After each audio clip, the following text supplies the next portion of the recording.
بسم اللہ الرحمن الرحیم۔ ہماری یوٹیوب کی سیریز کی قسط نمبر 5، جادو اور جنات کا تعلق۔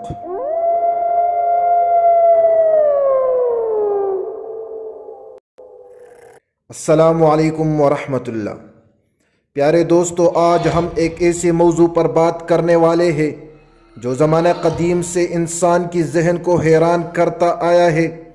جادو اور جنات کا تعلق۔ یہ موضوع نہ صرف ہمارے دین میں بار بار ذکر ہوا ہے بلکہ دنیا کے ہر مذہب اور ہر قوم میں اس کے بارے میں کہانیاں، عقیدے اور تجربات ملتے ہیں۔ آج کی اس قسم میں ہم دیکھیں گے کہ قرآن و حدیث ہمیں کیا بتاتے ہیں، جادو کس طرح جنات کے ذریعے کیا جاتا ہے، کالا جادو اور تعویذ کا کیا حکم ہے، اور جدید سائنسی ذہن اور جسم پر اثر ڈالنے والے عوامل کو کس نظر سے دیکھتی ہے۔ بیٹھ جائیے، دل کو حاضر کیجیے اور اس دلچسپ مگر حقیقت پر مبنی سفر کا آغاز کرتے ہیں۔ قرآن میں جادو کا ذکر۔ پیارے دوستو، جادو کی حقیقت کو سب سے پہلے قرآن مجید میں دیکھتے ہیں۔ اللہ تعالیٰ سورۃ بقرہ آیت نمبر 102 میں فرماتے ہیں، وَاتَّبَعُوا مَا تَتْلُو الشَّيَاطِينُ عَلَى مُلْكِ سُلَيْمَانَ وَمَا كَفَرَ سُلَيْمَانُ وَلَكِنَّ الشَّيَاطِينَ كَفَرُوا يُعَلِّمُونَ النَّاسَ السِّحْرَ۔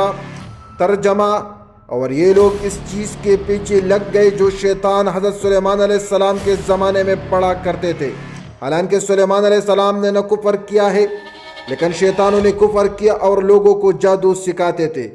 یہاں قرآن ہمیں بتاتا ہے کہ جادو کی حقیقت موجود ہے اور اس کے ذریعے لوگوں پر اثر ڈالا جا سکتا ہے، لیکن یہ بھی واضح کر دیتا ہے کہ جادو سیکھنا اور اسے استعمال کرنا کفر کے زمرے میں آتا ہے۔ ہاروت و ماروت کا واقعہ۔ اس آیات میں آگے اللہ تعالیٰ ہاروت اور ماروت کا واقعہ ذکر کرتے ہیں۔ وَمَا أُنزِلَ عَلَى الْمَلَكَيْنِ بِبَابِيلَ هَارُوتَ وَمَارُوتَ وَمَا يُعَلِّمَانِ مِنْ أَحَدٍ حَتَّى يَقُولَا إِنَّمَا نَحْنُ فِتْنَةٌ فَلَا تَكْفُرْ۔ یہاں دو فرشتوں کا ذکر ہے جو بابل کے مقام پر اترے اور لوگوں کو آزمائش کے طور پر جادو سکھاتے تھے، لیکن پہلے یہ تنبیہ کر دیتے کہ یہ کفر ہے، اس لیے اس میں مبتلا نہ ہو۔ یہ واقعہ ہمیں سمجھاتا ہے کہ جادو کی تعلیم اور اس کا استعمال اللہ تعالیٰ کی طرف سے ایک آزمائش ہے۔ جو لوگ اسے استعمال کرتے ہیں وہ حقیقت میں اپنی ایمان کو خطرے میں ڈالتے ہیں۔ جادو اور جنات کا تعلق۔ اب آتے ہیں اصل سوال کی طرف، جادو اور جنات کا تعلق کیا ہے؟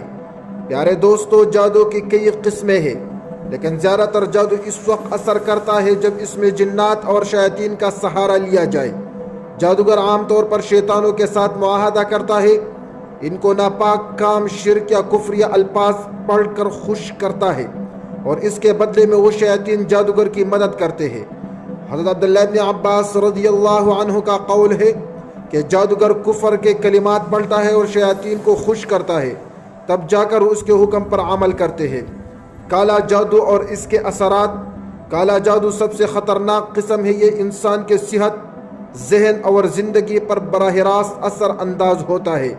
کالا جادو کے ذریعے شوہر بیوی میں نفرت ڈال دی جاتی ہے، انسان کو بیماری لاحق ہو جاتی ہے، کاروبار تباہ ہو جاتا ہے اور بعض اوقات موت تک بھی نوبت آ جاتی ہے۔ حدیث میں آتا ہے کہ نبی علیہ السلام نے فرمایا، جو شخص گروہ میں پھونک مارے یعنی جادو کرے، اس نے شرک کیا۔ یہ بات ہمیں واضح کرتی ہے کہ کالا جادو صرف نفسیاتی اثر نہیں بلکہ حقیقت میں نقصان پہنچا سکتا ہے۔ تعویذ اور آسیب۔ ہمارے معاشرے میں تعویذ کا استعمال عام ہے۔ کچھ تعویذ قرآن و حدیث کی دعاؤں پر مشتمل ہوتے ہیں اور ان کی اجازت ہے، لیکن ایسے تعویذ جو عجیب و غریب الفاظ یا نقش پر مشتمل ہو اور جن کے اصل معلوم نہ ہو، ان سے بچنا ضروری ہے۔ اسی طرح آسیب یا جنات کے اثرات بھی جادو کے ذریعے پیدا کیے جا سکتے ہیں۔ بعض لوگ ایسے جنوں کے چنگل میں پھنس جاتے ہیں جو ان پر قابض ہو جاتے ہیں۔ اس صورت میں قرآن پڑھ کر دم کر کے علاج کیا جا سکتا ہے۔ سائنس کے نظر میں جادو۔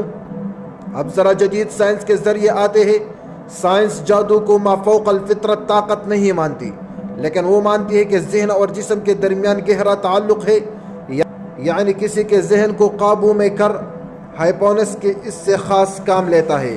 کسی کو یقین دلانا کہ اس کو پلیسبو ایفیکٹ نے دوا کی ہے اور اس کا اثر محسوس ہونا چاہے وہ دوا نہ ہو۔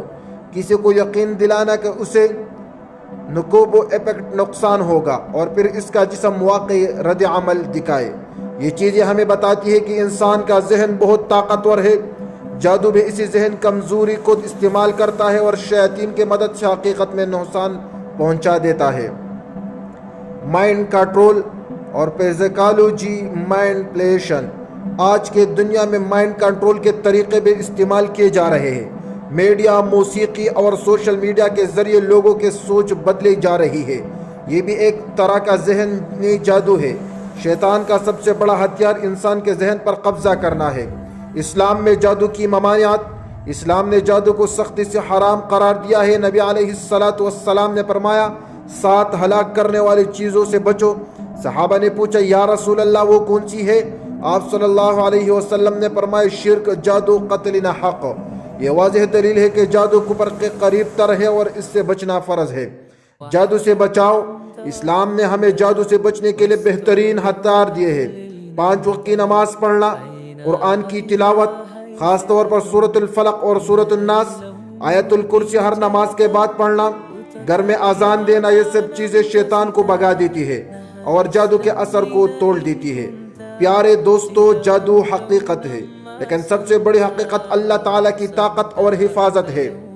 یاد رکھے، جادوگر چاہے کتنا بھی طاقتور کیوں نہ ہو، وہ اللہ کے حکم کے بغیر کسی کو نقصان نہیں پہنچا سکتا۔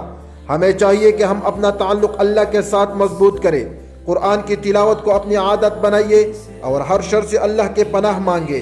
آخر میں آپ سے کہوں گا اپنی ایمان کو مضبوط کریں، اپنے دل کو صاف رکھیں اور کبھی بھی جادو یا جادوگر کے پاس نہ جائیے، کیونکہ جو اللہ پر بھروسہ کرتا ہے اللہ اسے دنیا کے ہر جادو، ہر عصیب اور ہر شر سے محفوظ رکھتا ہے۔